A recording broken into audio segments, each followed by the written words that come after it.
It felt like the floor was moving, and it was odd. I said, you're making this up.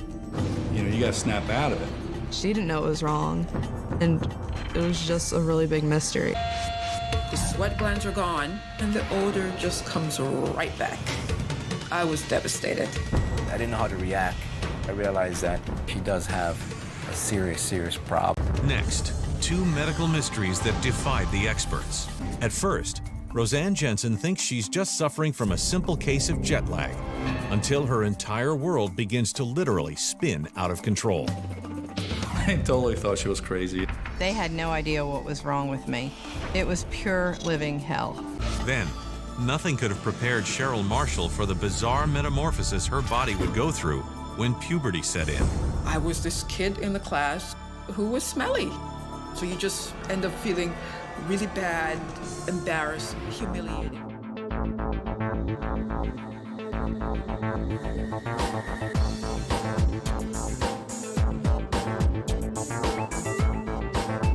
the summer of 1993, Knoxville, Tennessee native Roseanne Jensen was leading the life she'd always dreamed of. In fact, between her doting husband and two adorable kids, she'd never been happier or felt better. I was a health nut. I like to eat healthy, and I like to work out, and I like to just keep my body in really good shape. Roseanne loved being outdoors all the time, doing stuff. She had a nice body on her. But little does Roseanne realize that her seemingly perfect life is about to spiral out of control. My husband was going to be going on a trip to California for about a month, and we decided to go with him. So we all just packed up and got on an airplane and flew to California. The plane ride was pretty much normal with two little kids. Got off the plane in San Francisco. As soon as they land, the family starts driving down the coast on their way to Los Angeles. But when they stop at a restaurant for lunch, Roseanne begins to feel something she's never felt before. When we stopped at a restaurant and we were standing on tile floor, a very solid restaurant, it felt like the floor was moving. And I, inside, felt like was an earthquake going on or something, because I'm in California. Wondering if jet lag is playing tricks on her, she takes a few deep breaths and just tries to gather herself. But no matter what she does, the bizarre feeling doesn't let up. She turned around and looked at me and she said, "Do you feel a little weird?" I said, "No, I don't." It was so much stronger in the restaurant at that point that it was a bit alarming. Eventually, the weird rocking sensation subsides. But over the next 2 weeks, Roseanne struggles to enjoy the family's vacation as she begins to experience the relentless attacks on a daily basis. Where I had felt it most was if I was sitting solid or sitting on the bed in the hotel room. Just sitting there, I would feel like I'm rocking, like I'm on a boat, like I was literally actually in the water in waves.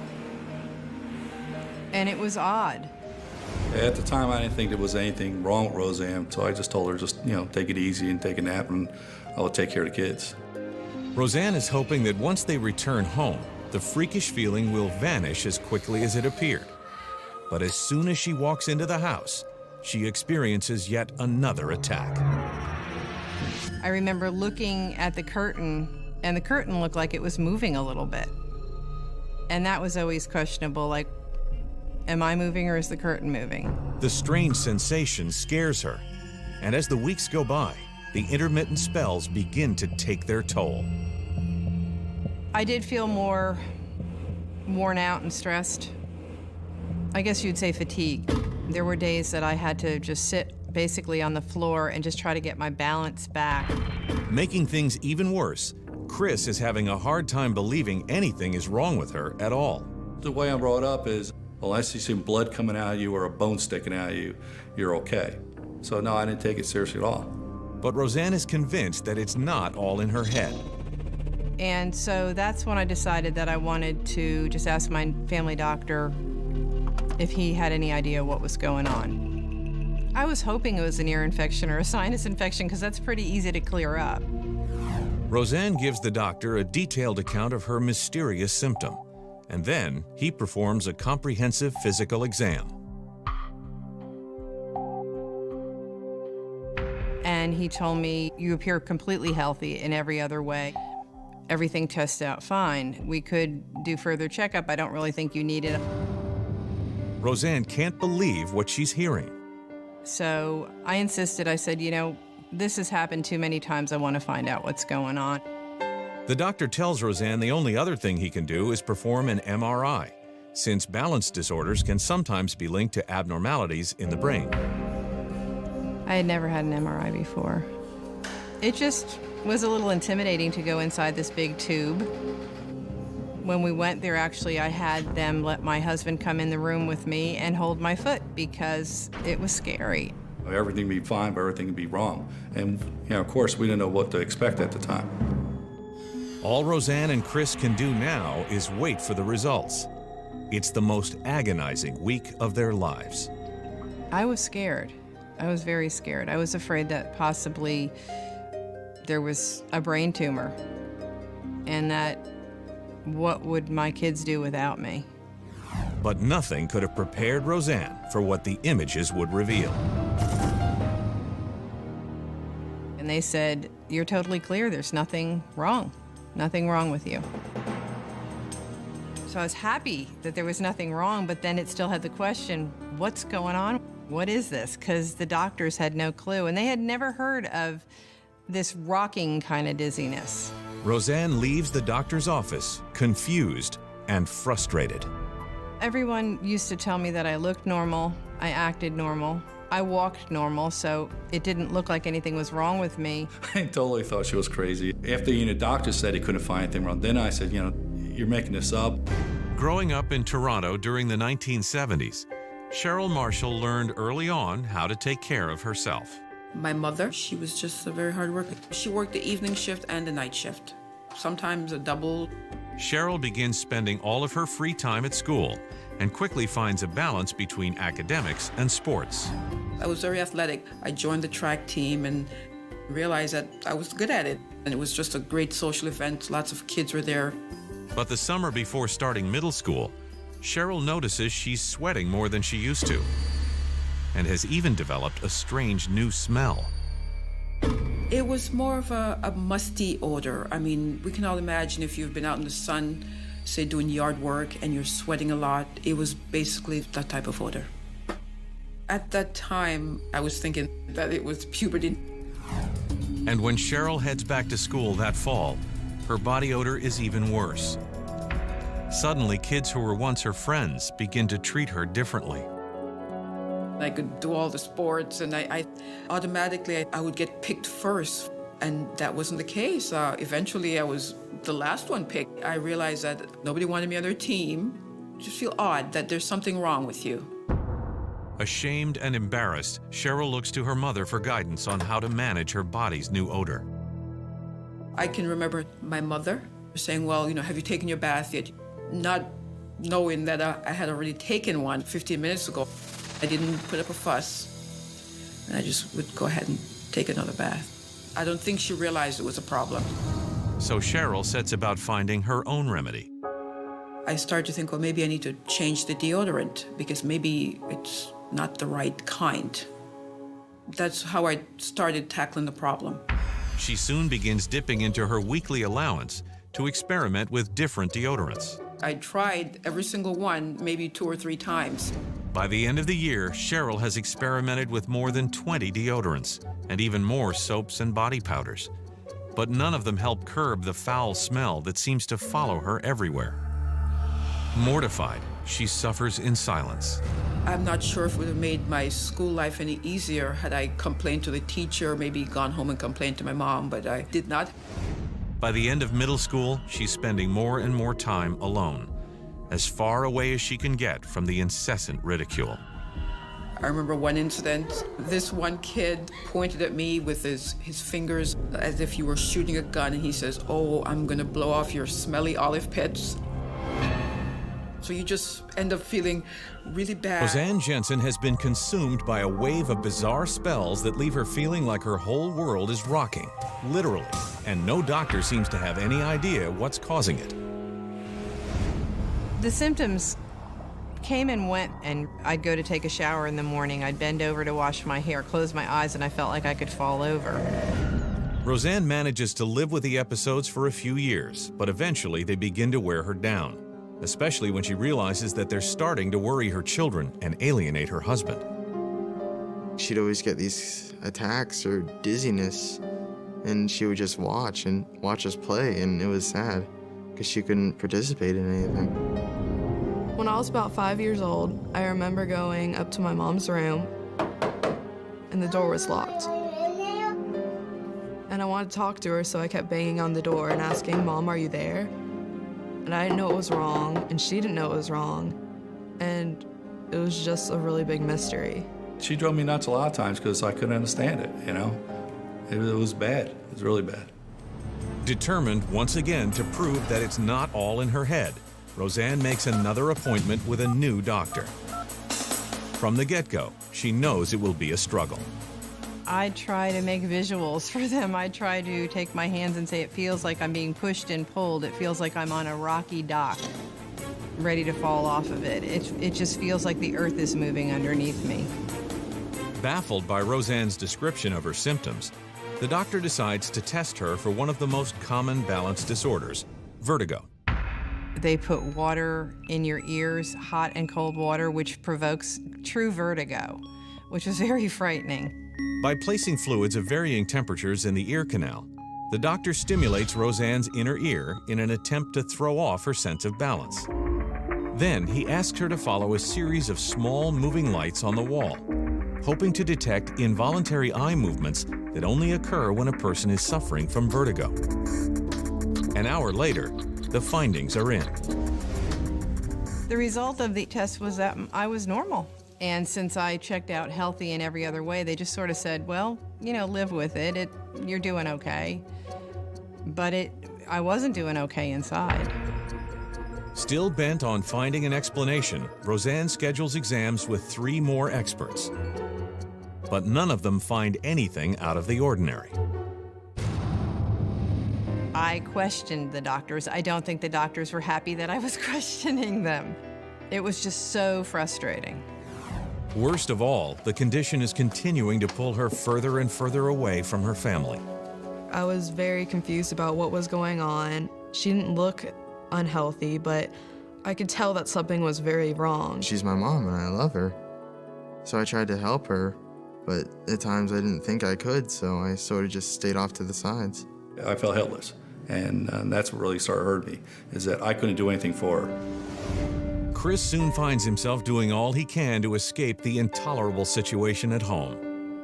I think it drew us apart because I couldn't understand it, and we used to get arguments about it. It's one of the major reasons we got separated.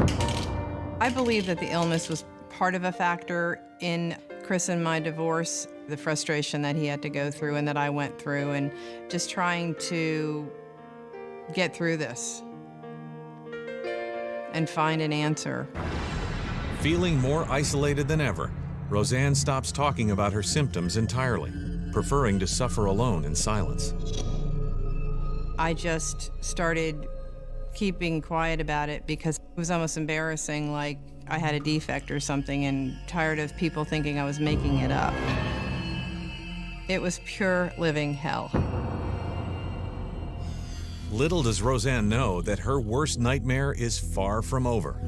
In fact, it's just beginning. One day when I was working in a salon, I was working on somebody's hair, and all of a sudden it felt like the floor dropped out from underneath me. I went into like a cold sweat, and I basically had a panic attack. I had to hold on to the counter. I didn't know what to do. I just sat down for a while and I just tried to breathe, and it scared me to death. Like, what is happening to me? It was stronger than anything I had ever felt to that point. I told my boss that I think I need to leave for the day. Roseanne staggers out to the parking lot and into her car. Surprisingly, it's the one place she feels comfortable.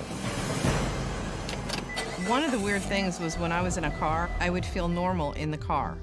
As soon as I got out of the car, I felt like I was back on the boat, back rocking, back not on the earth anymore. And I felt like that was so strange.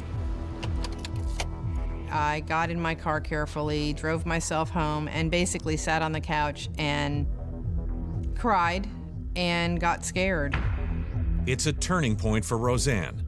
Fed up with the experts who don't take her seriously, she soon launches her own one-woman investigation. After I had had that attack at this salon, I gathered books together from the library. I bought books. I started searching on the internet daily. I was obsessed with finding an answer for this problem. And then one night, Roseanne stumbles onto something. I just was searching and I was looking and I found all the symptoms that I was having almost exactly to a T, everything that I was feeling. And I felt like, oh my gosh, I found an answer. She prints out everything she's found and hightails it to her current doctor, hoping that he'll be able to confirm her hunch. And he said, I need to send you to the guy with the big guns, the guy in Nashville. And that's when I was referred to Dr. Schwaber. I received a letter from Roseanne. Most of the symptoms that she described were a rocking motion, a wave-like motion going up and down, much like you would feel had you been on a boat or a ride, such as at a fair or an amusement park. After reading the letter, I was fairly certain that I knew what the problem was. For 3 years, Toronto native Cheryl Marshall has been emitting a bizarre and intense odor that seems to offend almost everyone she meets. I was this kid in the class who was smelly. It was just a big joke for them. They're not happy memories at all. Maybe if I had gone to my mother, she could have spoken to somebody, and as a parent, as an adult, maybe she could have gotten different answers. But she doesn't want to burden her single mother with yet another problem. So Cheryl does her best to manage the stress all on her own. By the time I got to high school, I was having like a mini anxiety attack before class. I would go into class, I would literally not even move, or I wouldn't even get up to sharpen a pencil. She's now showering 4 times a day, but nothing seems to work. At her wit's end, Cheryl finally summons the courage to seek out the help of a doctor. I can remember going in to see him and basically telling him that I think there's a problem because I can smell myself even if I'm not overly exerting myself. He seemed to understand, and he explained that I have hyperhidrosis. Hyperhidrosis is a condition that often begins around the time of adolescence. Patients perspire excessively, regardless of the temperature or their level of stress. While there is no known cure, it can be managed. My family doctor prescribed a very strong deodorant, and I was so excited, and I thought, it's got to work. For the first time in 5 years, Cheryl is hopeful that she might once again be able to lead a normal life. I followed all the appropriate instructions. He says, cover it with saran wrap. Do that just before you go to sleep. The first night I used it, I did notice, so it does decrease the sweating a little bit, but I had to stop because it was very irritating. It got to the point where the top layer of the skin is just peeled away because it's that strong. Completely disheartened by the experience, Cheryl heads back to her family doctor, hoping he can recommend another treatment. My family doctor's next obvious conclusion, she still has a problem, well, let's take out the source of the problem. He explains that the only permanent treatment for hyperhidrosis is to surgically remove her overactive sweat glands. I remember thinking, yay, this has got to be it. We're going to take out the sweat glands and problem solved. Cheryl is terrified of facing surgery, but she is more desperate to rid herself of the offensive body odor. I had the surgery, and I remember waking up later that day. I had bandages packed under both arms. I was so hopeful that, this was the biggest thing I had done to try to solve the problem. I was just thinking, from here on in, I'm going to be able to, do all the things that I've been holding back doing. But after 72 hours, her optimism is suddenly shattered. The odor just comes right back. Oh, the only word for that is devastation. I was devastated because clearly this was not the answer that I was hoping for. There would be not one bead of sweat under either arm. The sweat glands are gone, so why is there still an odor?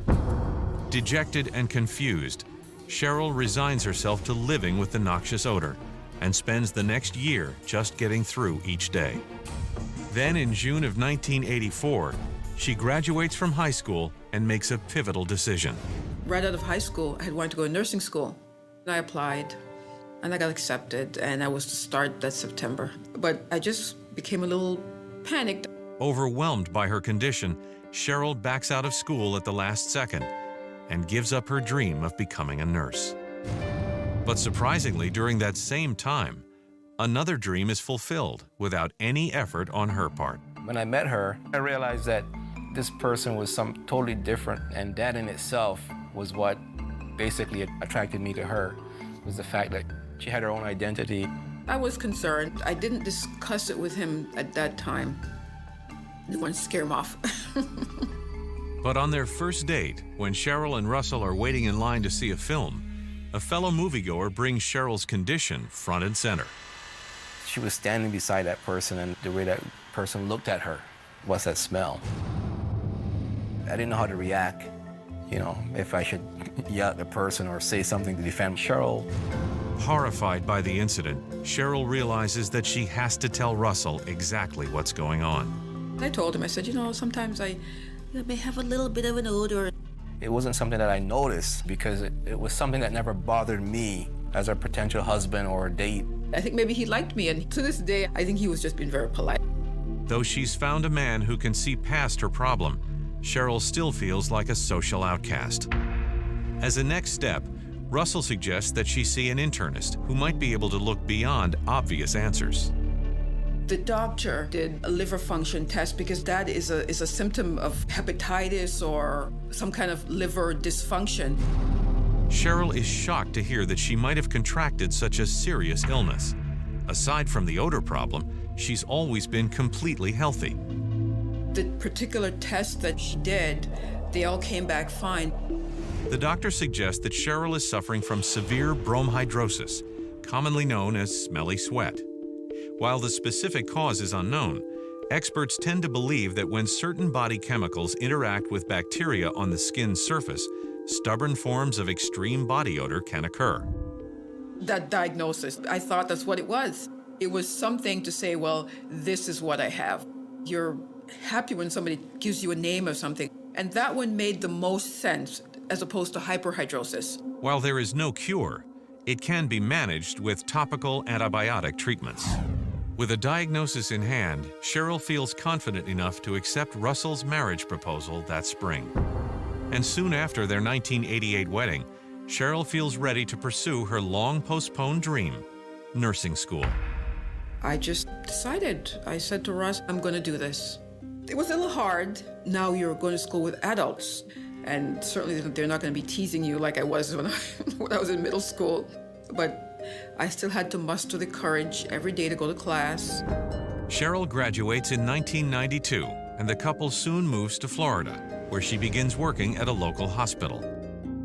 It's a chance for a fresh start, but Cheryl remains apprehensive, and it isn't long before an all-too-familiar pattern begins to emerge. When I first met her, she stayed more to herself. She didn't really hang around people. Over the years, I've grown an armor around me, but every so often, there's a little crack in that armor. We worked at a nursing facility, and the people that worked under her used to say she smelled and that it was her hygiene. Like if someone worked out and hadn't showered or bathed yet. She would come home and you can see that something is bothering her. At that point, I realized that she does have a serious, serious problem. Though Cheryl does her best to ignore the hurtful comments, inside, she is boiling over. It's become painfully obvious that some of these mean kids that I went to school with, these are just the bigger versions of them. And they're gonna embarrass me. And I thought, oh no, I'm not going to take this. Roseanne Jensen has been living with a bizarre and debilitating rocking sensation for more than 6 years. Now she's on her way to Nashville to see balance disorder specialist Dr. Mitchell Schwaber, and she's praying that he'll have the answer she's been so desperately looking for. She was very, very frustrated because no one seemed to be able to establish what it was that was wrong with her, and she knew that she felt a balance disturbance, but no one could identify it. After giving her a thorough head-to-toe neurological exam, Dr. Schwaber thinks he knows what might be plaguing Roseanne. But in order to confirm his suspicion, he must run a highly specialized test. I recommended that she have a computerized dynamic posturography. It's a test where a patient is asked to stand on a platform. Yeah, I remember the platform test that he did with me. It was really strange. As Roseanne steps onto the machine, the platform starts to shift in varying degrees beneath her feet. I was in this harness, and these pictures in front of me, it looked like almost like a landscape was moving in front of me, and I had to focus on different points that they told me to do. We asked the patient to do it with their eyes open, their eyes closed, and when the visual field is moving. By doing all of this, we can determine how the vestibular system or the inner ear is working and whether it's sensitive to gravity or not. It was hard to keep your balance on this machine. Pretty hard. She was in the shoulder harness, and when the floor actually shifted, she actually had a fall, or would have fallen if the harness hadn't have caught her. So it indicated that she was not able to maintain her balance, even with slight changes in gravity level. The moment Roseanne loses her balance, Dr. Schwaber realizes that he's found the crucial piece of the puzzle. At that time, based on the symptoms that she had, the prior studies being normal, and the platform study showing the gravity center being abnormal, we really felt very strongly that she had the disembarking syndrome. Disembarkment syndrome, or mal de débarquement, is thought to be triggered by an abnormality in the gravity receptors of the inner ear. The gravity receptors help maintain a person's balance by sending a signal to the brain when the body experiences movement, like during a boat ride. When the movement stops, the receptors help the body adjust to being back on solid ground. But in patients like Roseanne, the gravity receptors, for unknown reasons, fail to readjust to stable ground, leaving her with a sensation of being in constant motion. In Ms. Jensen's case, the problem continued on and on and on.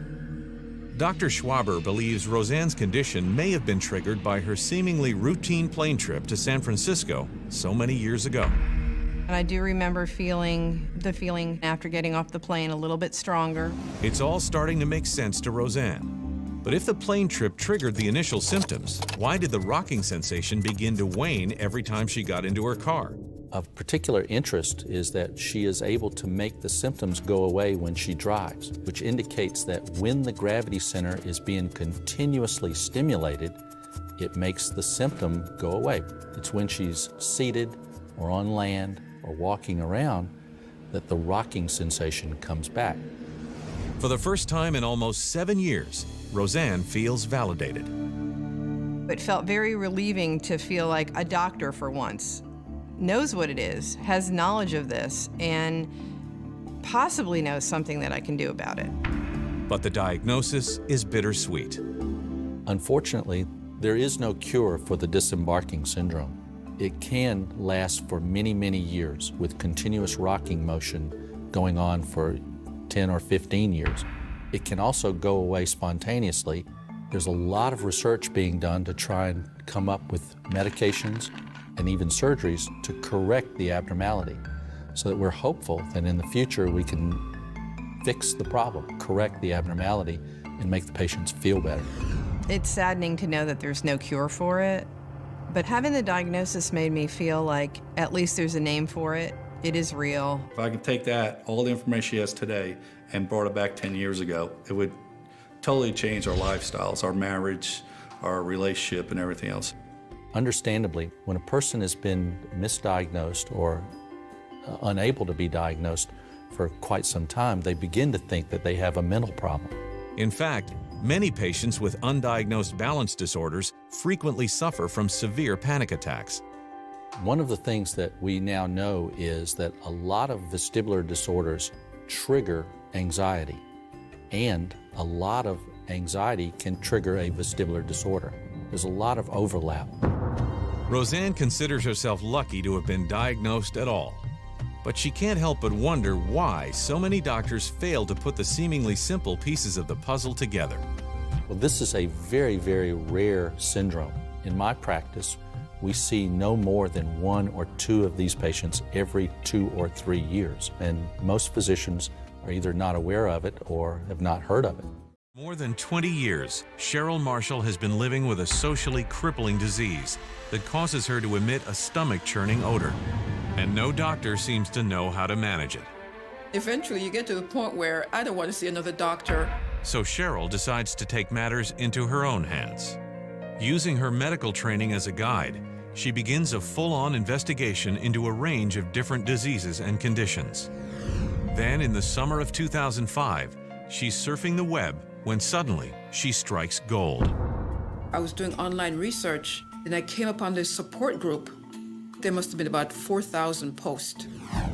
When I started reading all these people's different experiences, it was just like somebody had just flipped the light on. I kept on reading and I came upon Dr. Fennessy's name. The following morning, Cheryl contacts Dr. Paul Fennessy at his office in Colorado. She's a pretty tenacious lady trying to uncover the cause of this disorder.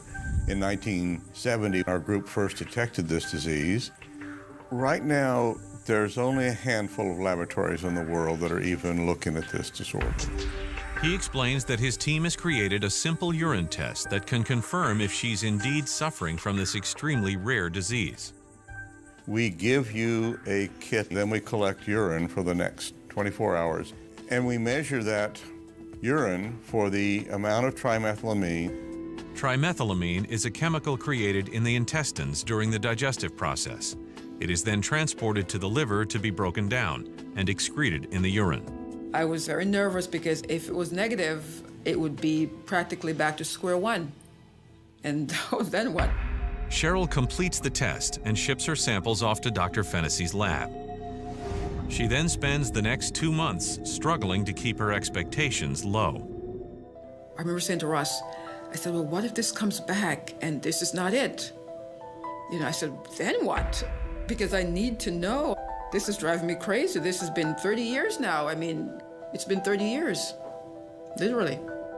When we looked at her sample, she turned out to have just about a 50-50 ratio of trimethylamine to trimethylamine oxide. And so it's clear that her enzymes are not functioning correctly. So that's trimethylaminuria. Trimethylaminuria, also known as TMAU, is a rare metabolic disorder in which the liver fails to process the chemical trimethylamine, which can often smell like rotting fish. Over time, the chemical builds up in the body, causing patients like Cheryl to excrete a strong and offensive odor. Any way it can get out, it gets out. If you think about how volatile and how pungent ammonia is, trimethylamine is like ammonia. It goes through the body and come out every single pore, and then ends up causing people around to notice very quickly that there's something awry, and it's oftentimes perceived as offensive. The symptoms can occur sporadically, and while most people associate the odor with a fish-like smell, others do not. Everyone has a slightly different nasal interpretation of what they're sensing. I don't really smell a fish odor. It causes me to cry, sort of like you're cutting an onion. When I realized what was wrong with me, it was vindication for all those years, those decades of not knowing and being misdiagnosed and led down the wrong path. I was happy that I knew what was wrong with me. And while she's relieved that the diagnosis carries with it no risks to her overall physical health, she continues to struggle with the psychological side effects of this disorder. It doesn't surprise me at all that social stigma and social depression are a major part of this disorder.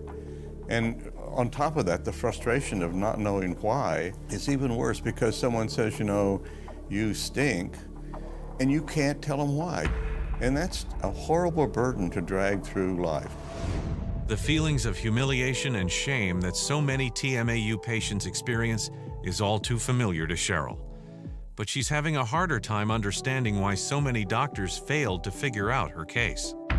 After talking to other people with the same disorder, they've been through the same thing. Doctors thinking they're nutty, crazy. They were doing as much as they possibly could with what they had.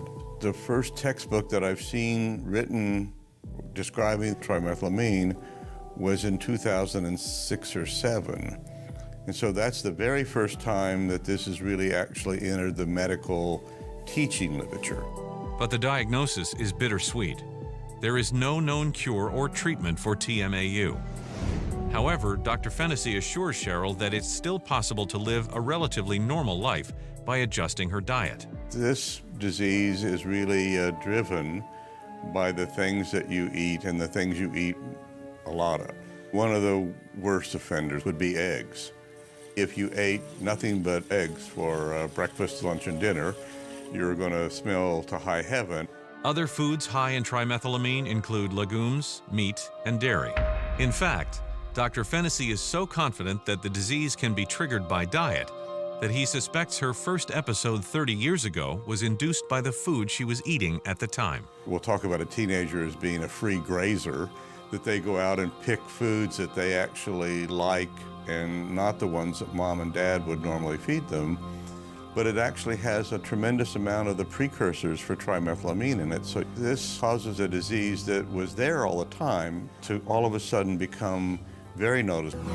Today, Roseanne still suffers from the symptoms of disembarkment syndrome, but she refuses to let her condition slow her down. She continues to research possible treatments and cures, but most importantly, she's come to learn just how resilient she can be. I've learned that you've got to pretty much take hold of your own health issues. If there's something wrong with you that you can't find an answer to, or the doctors can't find an answer to, you have to just keep pushing and searching and looking and don't give up on it. I will continue to keep looking for treatment until we find an answer. I'll keep on trying. Won't give up. Today, Cheryl keeps the odor in check by paying close attention to the food that she brings into the house. Her diet's really changed. I love fish, but that's one of the problem food for her. Now we don't eat any at all. God bless him. I love him so much. He is so supportive.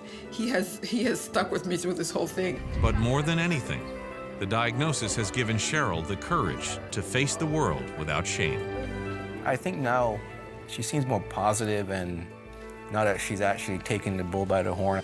I've had to do a lot of this really on my own because doctors just didn't know. I want to put that behind me. I think it's made me a stronger person.